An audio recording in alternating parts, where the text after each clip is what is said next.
அனைவருக்கும் காலை வணக்கம். ஸோ இன்றைக்கி ஒரு சூப்பரான ஒரு ஸ்டோரி தான் வந்து பார்க்க போகிறோம். என்ன அப்படின்னா, ஒரு குழந்தைக்கு வந்து சின்ன வயசுலேருந்து ஜூடோ கற்றுக்கணுன்னு ரொம்ப ஆசை. ஜூடோனா என்னங்க, நம்ம கராத்தே குங்ஃபூ சொல்கிறாங்க. ஸோ அந்த மாதிரி ஜூடோங்கிற ஒரு ஒரு தற்காப்பு கலை வந்து கற்றுக்கணுன்ட்டு அவனுக்கு வந்து ரொம்ப ஆசை. ஸோ அவன் அந்த ஒரு ஸ்டேஜில் இருக்கும்போது என்னாச்சு, ஏதோ ஒரு ரீசன்னால் வந்து அவனோட இடது கை வந்து உடஞ்சி போயிடுது. ஓகேங்களா. ஆனாலும் அவனுக்கு அந்த ஆசை வந்து விடலை, நம்ம வந்து ஜூடோ வந்து கற்றுக்கிட்டே ஆகணும் அப்படின்னு சொல்லிட்டுன்னு அவனும் போய் நிறைய குருக்கள் பார்க்குறாங்க. இல்லை முடியாது, சொல்லிக் கொடுக்க, ஏன்னா 2 கை வேணும் இதில் சண்டை போடுறதுக்கு அப்படின்னு சொல்கிறாங்க.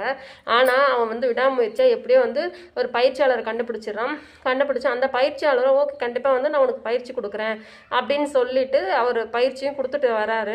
ஸோ கொடுத்துட்டு வரும்போது அந்த பையனுக்கு 1 மாதம் ஆச்சு, 2 மாதம், 3 மாதம், 4 மாதம் ஆச்சு. ஒரே ஒரு குத்து, அதாவது அந்த ஜூடோனா குத்து சண்டை போடுற மாதிரி தான் வரும் இல்லைங்களா. ஸோ அந்த ஒரே ஒரு குத்து தான் பயிற்சி வந்து சொல்லி கொடுத்துட்டே இருந்தாங்க. இவனு என்ன இவர் நமக்கு வந்து ஒரே ஒரு பயிற்சி தான் சொல்லி கொடுக்குறாரு, இதை வச்சு நம்ம எப்படி வந்து போட்டியில் கலந்துக்கிறது அப்படின்னு சொல்லிட்டு அவன் வந்து யோசிக்கிறான். ஸோ அந்த இதில் வந்துட்டு அந்த ஒரு டோர்னமெண்ட் வந்து ஒரு இது வந்து வருது. அந்த போட்டி வரும்போது ஒரு பையனும் இந்த பையனும் இன்னொரு பையனும் வந்து சண்டை போடுறாங்க. சண்டை போடும்போது என்னங்க, நம்ம எல்லாமே யோசித்த மாதிரி இந்த பையன் தான் வந்து வின் பண்ணுறான். யார், இந்த கை இல்லாத, ஒரு கை இடது கையே இல்லாத அந்த பையன் தான் வந்து வின் பண்ணுறான். அவனுக்கே ஒரு டவுட் வந்துச்சு, எப்படி நம்ம வந்து வின் பண்ணோம், நம்ம எமக்கு தெரிஞ்சது ஒரே ஒரு குத்து தானே அப்படின்னு சொல்லிட்டு அவன் யோசிக்கிறான். ஸோ அவன் அந்த கொஷினை அப்படியே வந்து அவனோட பயிற்சியாளர்கிட்ட வந்து குரு கிட்ட வந்து கேட்குறாங்க. கேட்டதுக்கு அவர் வந்து சொன்னாருங்களா, ஆமாம் இதுக்கு வந்து 2 ரீசன் தான் இருக்குது. என்ன அப்படின்னா, ஃபஸ்ட்டு ரீசன் வந்துட்டு இருக்கிறதுலே வந்து கஷ்டமான குத்து எதுவோ அதை தான் வந்துட்டு இந்த 4 மாதம் பயிற்சியில் வந்து நீ கற்றுக்கிட்ட. இது ஃபஸ்ட்டு முதல் விஷயம், நீ வந்து வெற்றி பெறறதுக்கு காரணம்.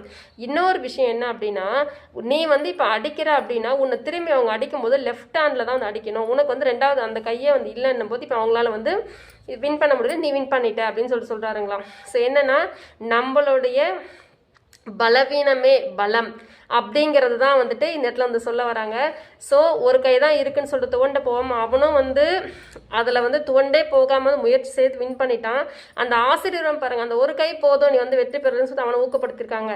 எந்த ஒரு சுச்சுவேஷன்லையும் நமக்கு வந்து எப்படி வெற்றி பெறணுன்றதை மட்டுமே பார்க்கணுமே தவிர அதை தவிர்த்து ஐயோ நம்மளால் முடியாது அப்படிங்கிறது எந்த இடத்துலையுமே நினைக்கக்கூடாது. நம்மளோட பலவீனமே நமக்கு பலம், தன் கையே தனக்கு உதவி. இதுதான் இந்த ஸ்டோரியோடைய மாரல். ஸோ கதை எப்படி இருக்குன்னு சொல்லுங்கள், லைக் பண்ணுங்கள், ஷேர் பண்ணுங்கள், கமெண்ட் பண்ணுங்கள். தேங்க்யூ.